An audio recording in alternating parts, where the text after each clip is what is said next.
끝까지 성실하게 충성하자는 겁니다. 하나님은 창조주이십니다.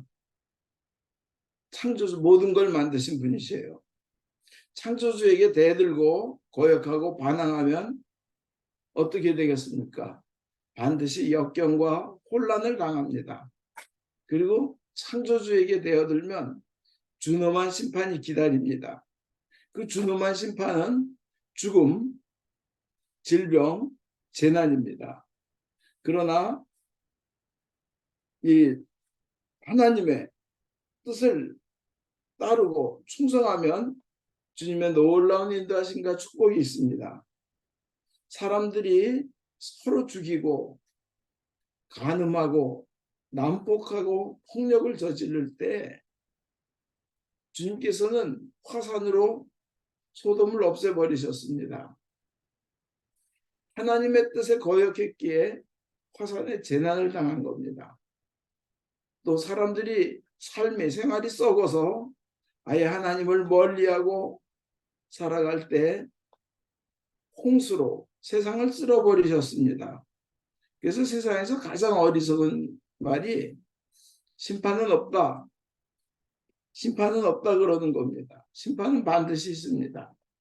하나님께서 이끄시는 지도자 모세에게 사람들이 대들자 코라의 일가는 땅이 갈라져서 일족이 지진에 땅에 묻혀 죽었습니다.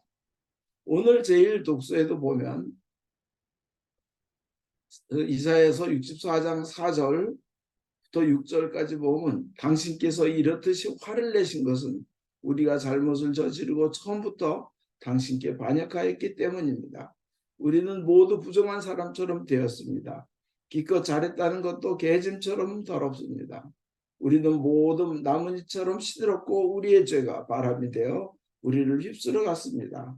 당신의 이름을 불러 예배하는 자도 없고 당신께 의지하려고 마음을 쓰는 자도 없습니다. 당신께서 우리를 외면하심으로 우리는 각자 자기의 죄에 깔려 쓰러져 가고 있습니다. 이렇게 하나님께 반역하고 하나님의 뜻에 충성하지 않으면 결국은 인간은 자기의 복을 걷어찰 뿐 아니라 인간은 고통 속에 묻히게 되는 겁니다.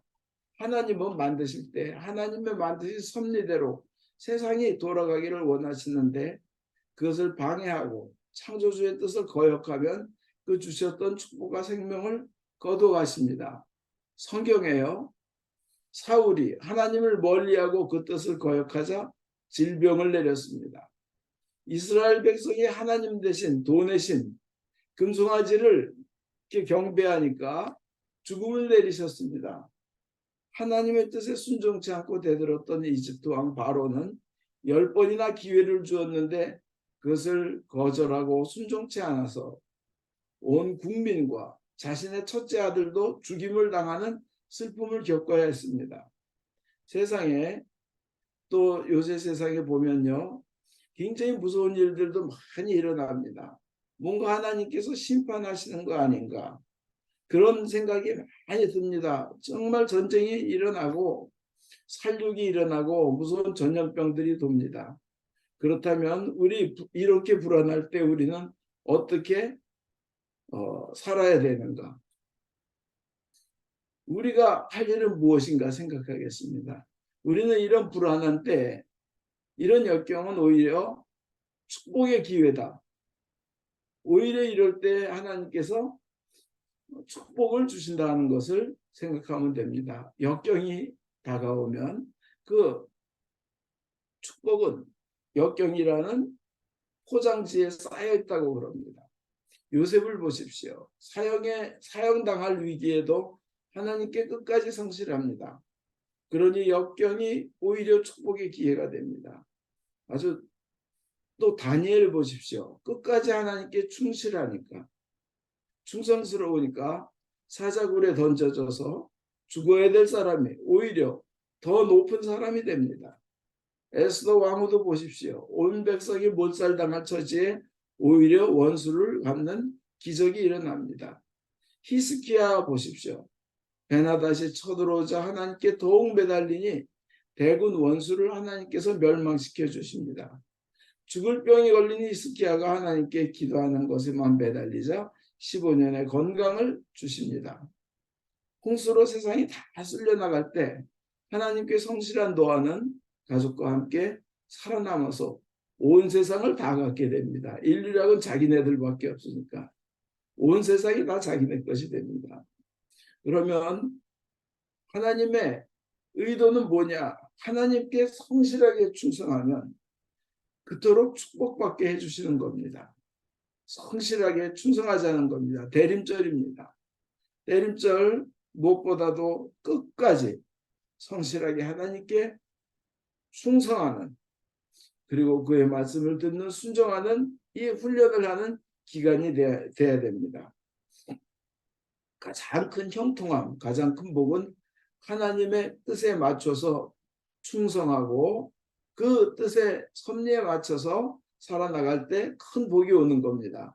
하나님께서는 우리를 위해서 가장 좋은 계획을 가지고 계십니다. 그러니까 하나님께 그 매달리고 하나님의 뜻대로 충성하려고 성실하려고 노력하면 하나님께서 역사하시는 겁니다. 그 유태영 박사라는 분이 건국대학교 총장이었는데 그분이 어릴 때는 너무나 가난했습니다. 산골마을 머슴의 5째 아들이었습니다. 뭐 논이건 밭이건 한 평도 없는 가난한 집에서 누나들 형들 초등학교도 못 다녔던 그런 가난한 집이었습니다. 그래서 이 유태영 어린이는 품팔이하고 살다가 동네 어른들의 권유로 초등학교에 다닐 수 있게 됐는데 신발이 없어서 맨발로 학교를 다녔다고 합니다. 13살까지 팬티라는 걸 입어본 적이 없다고 합니다. 여름방학 때는 숙제할 노트를 사지 못해서 여기저기서 종이를 모아다가 노트를 만들어 숙제를 했다고 합니다. 이렇게 가난에 지쳐서 머슴살이하는 부모님 밑에서 어떻게 장래를 기대할 수 있겠습니까? 그렇지만 그는 예수님을 영접한 후 초등학교 5학년 때부터 13년 동안 비가 오나 눈이 오나 바람이 부나 우박이 쏟아지나 그냥 열심히 교회를 섬겼습니다. 기도를 빠지는 일이 없었습니다. 그는 어렵게 중학교를 마치고 서울에 올라와서 전쟁 직후 폐허가 된 그 도시에서 신문팔이, 신문 배달, 옛날 그 아이스케이크 장사, 빨래비누 장사를 하면서 야간고등학교, 야간대학을 나왔습니다. 배고프고 때로는 영양실조로 쓰러졌지만 신실하신 하나님을 믿었습니다. 끝까지 믿었습니다. 끝까지 충성했습니다. 의심치 않았고 원망 불평하지 않았습니다. 오히려 그는 하나님께 감사했습니다. 현재 겪는 이 고통은 하나님께서 장차 나를 쓰시기 위해서라고 생각하면서 오히려 감사의 생활을 하였다고 합니다. 그리고 그는 과감하게 믿음으로 담대하게 덴마크 국왕에게 편지를 씁니다. 덴마크 국왕에게 편지를 써서 덴마크 황실로부터 회신이 왔고 덴마크에서 공부를 하였고 히브리대에서 또 수학을 하였고 사회학 교수로 히브리대에서 있다가 우리나라로 돌아와서 70년대 새마을 운동을 추진했습니다. 그렇게 가난한 사람이, 희망이 없던 사람이 이 놀랍도록 한국을 발전시키는데 참 중요한 역할을 하게 된 겁니다. 박사학위를 받고요.